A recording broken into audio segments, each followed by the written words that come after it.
जय श्री कृष्णा, जय श्री श्याम। भक्ति ज्ञान गंगा के प्रिय दर्शकों, एक बार फिर से स्वागत है आपका आपके अपने चैनल भक्ति ज्ञान गंगा में। आज हम आपको सुनाएंगे एक चरित्रवान स्त्री की कहानी। एक चरित्रवान स्त्री अगर चाहे तो अपने घर संसार को हमेशा खुशियों से भरा पूरा रखें, और घर में खुशी अगर रहती है तो समझो उस घर में सब कुछ है। धन दौलत थोड़ा कम ही रहे, लेकिन अगर घर में खुशियां हैं तो सभी प्रसन्न हैं, खुश हैं, तो समझो घर में सब कुछ है।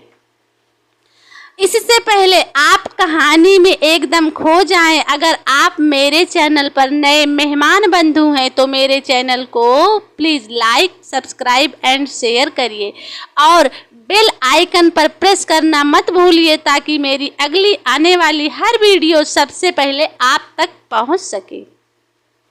एक समय की बात है, किसी राज्य में एक राजा राज्य करते थे। राजा बहुत ही धनी थे। एक दिन राजा अपने छत पे टहल रहे थे, तभी उनकी नज़र एक बगल वाले छत पे एक सुंदर स्त्री पर पड़ी। स्त्री बहुत ही सुंदर थी। भगवान समझो उसको स्वयं अपने हाथों से बनाए थे। बहुत ही रूपवान थी वह स्त्री। राजा की नज़र जब उस स्त्री पर पड़ी तो राजा उसकी सुंदरता को देखकर मोहित हो गए। राजा का मन उस पे आकर्षित हो गया। राजा छत से नीचे उतरे तो अपने मंत्रियों से पूछे कि वह सुंदर स्त्री कौन है, उसका पता लगाओ। मंत्रियों ने जब पता लगाया तो राजा से बताया कि वह स्त्री आपके घर में जो नौकर काम करता है उसी की पत्नी है। राजा का मन उस स्त्री पर मोहित हो गया था, तो उसने क्या काम किया कि अपने नौकर को बुलाया और अपने मन में एक षड्यंत्र रचा। राजा ने एक पत्र तैयार किया और अपने नौकर को दे दिया। बोला कि यह पत्र लो और ले जाके अपने घर पे अपनी पत्नी को दे देना।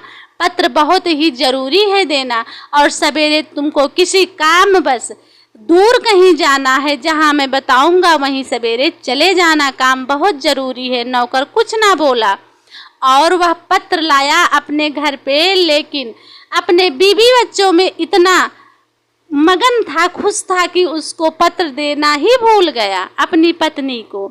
और सवेरे जब उठा तो वह जहां राजा साहब बताए थे वहां जाने के लिए तैयार हुआ और चला गया। पत्र रात में अपने बिस्तर के नीचे उसने रख दिया था। उधर राजा के मन में जो षड्यंत्र चल रहा था, राजा सवेरे उसके जाने के बाद उस स्त्री के घर पे पहुँचे। जब राजा साहब को उस स्त्री ने देखा तो उसके मन में विचार आया और वह आश्चर्य से थोड़ा चकित हो गई। सोचे कि कहाँ राजा साहब और कहाँ मेरा नौकर का घर। राजा साहब मेरे घर पे क्यों आए हैं? यह बात उसको समझने में देर ना लगी। फिर भी उसने राजा साहब को बड़े ही सम्मान के साथ अपने घर पे बैठाया।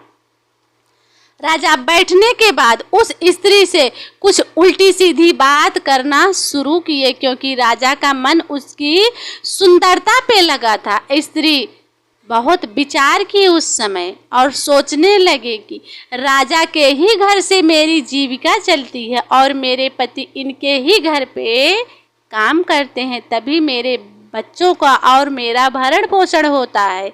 इसलिए वह सोची कि राजा भी खुश रहें और मेरा घर संसार भी खुशियों से भरा रहे। आज कुछ ऐसा काम हमको करके दिखाना है।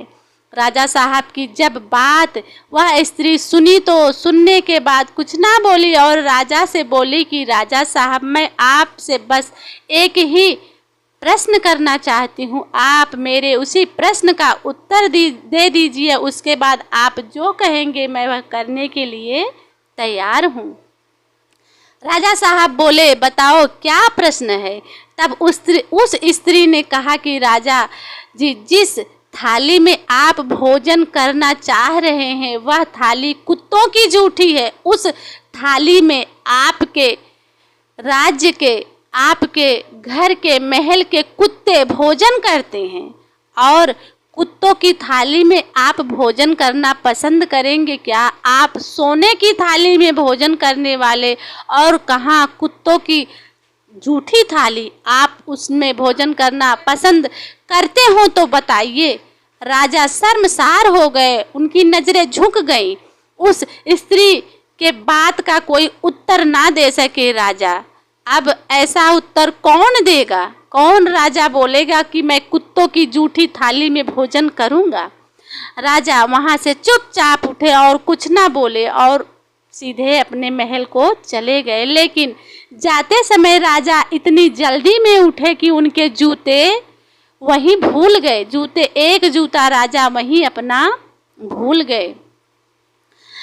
अब क्या हुआ कि उधर नौकर को जब याद आया कि मैंने तो पत्र देना ही अपनी पत्नी को भूल गया, अगर राजा को पता चलेगा कि वह पत्र मैंने नहीं दिया तो मुझे नौकरी से निकाल देंगे, इसलिए वह आधे रास्ते से ही लौट आया और आके अपनी पत्नी को वह पत्र निकाला, पढ़ा और देने ही वाला था। तभी पत्र की सारी बात उसको समझ में आ गई।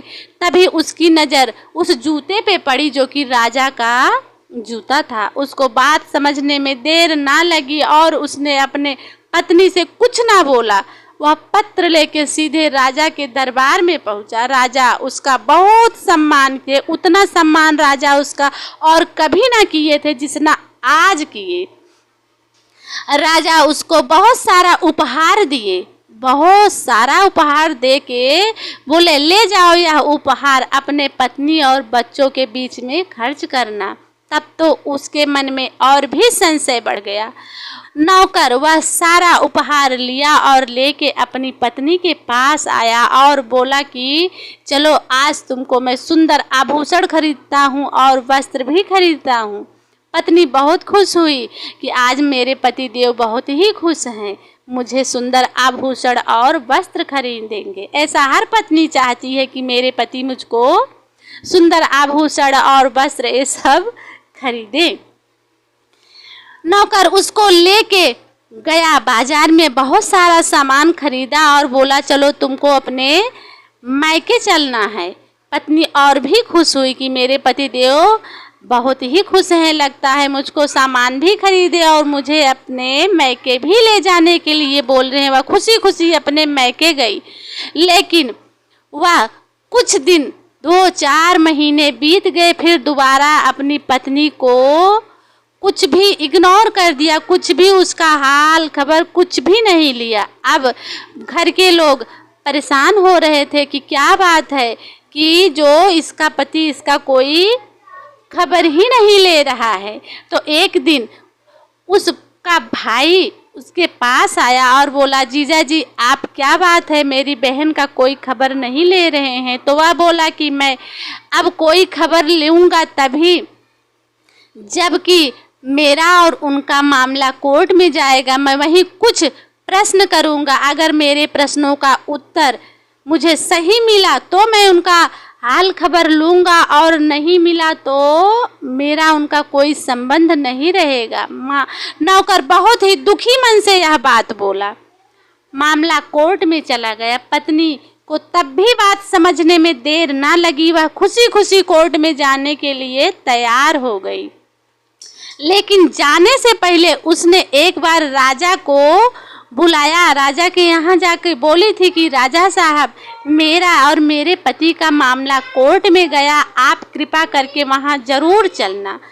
पत्नी इतनी सुशील थी, इतनी मन की भोली थी, इतनी सच्ची थी कि राजा वहाँ जाने के लिए मना ना कर सके और राजा कोर्ट में पहुँचे। जब जज साहब उस नौकर से प्रश्न किए कि क्या बात है, तुम अपने पत्नी का कुछ हाल चाल खबर क्यों नहीं ले रहे हो, तुमको क्या दिक्कत है, तो उसने एक प्रश्न किया। अब राजा के सामने वह खुलकर कोई बात कह भी नहीं कर सकता था, क्योंकि डर था अगर मैं कुछ ऐसी वैसी बात करूंगा, राजा को क्रोध आ गया तो मेरा सर कटने में देर नहीं लगेगा। लेकिन मन में कष्ट भी था। तो उसने जज साहब से प्रश्न किया कि जज साहब आप मेरे एक प्रश्न का उत्तर दीजिए। अगर कोई माली एक बगीचा लगाए और बगीचा बहुत मेहनत से सींचे, उसको दिन रात मेहनत करके पेड़ों को बड़ा करे, और जब उस पेड़ में फल लगे, फल सुंदर लगे, खाने योग्य हो जाए, तो उस माली की पत्नी फलों को खा के और पेड़ों को तोड़ मरोड़ दे, तो उस माली को कितना कष्ट होगा। आप मेरे इस बात का उत्तर दीजिए। राजा को यह बात समझने में देर ना लगी। राजा तुरंत उठ के खड़े हुए और बोले, इस नौकर के प्रश्नों का उत्तर मैं देता हूँ। जो उस माली ने बाग लगाया था, वह बाग था ही इतना सुंदर कि उसको कोई भी देखता तो मन करता कि इस बाग का फल खाया जाए। उस बाग में एक शेर आया फल खाने के लिए। शेर का मन उस बाग के फल पे लगा था, चूंकि फल बहुत ही सुंदर था, लेकिन उस बाग का माली इतना सख्त था कि शेर चाहते हुए भी उसका फल खा ना सका, और वहां गया फल खाने के ही लिए, लेकिन कुछ समय तक वहां बैठा, और माली के इतना सख्त होने के कारण शेर फिर मन दबा के उदास मन होके वहां से लौट आया, और एक भी फल उसका खाया नहीं। वह बगीचा आज भी उतना ही हरा भरा है जितना कि पहले था। नौकर को समझ आ गया इस बात का, अपने प्रश्नों का उत्तर मिल गया, और वह खुश हो गया। अपनी पत्नी को लेके अपने घर पे चला आया और फिर उतने ही खुशी से रहने लगा। तो एक स्त्री अगर चरित्रवान स्त्री चाहे तो चाहे जहाँ भी रहे, अपने परिवार को हमेशा खुशियों से भरा रखें और परिवार में हमेशा खुशी ही रहे। आज इसी कहानी के साथ वीडियो को विराम करते हैं। अगली वीडियो में हम फिर एक ज्ञानवर्धक कथा के साथ फिर उपस्थित होंगे। कहानी कैसी लगी कमेंट बॉक्स में जरूर बताइएगा। जय श्री कृष्णा, जय श्री श्याम।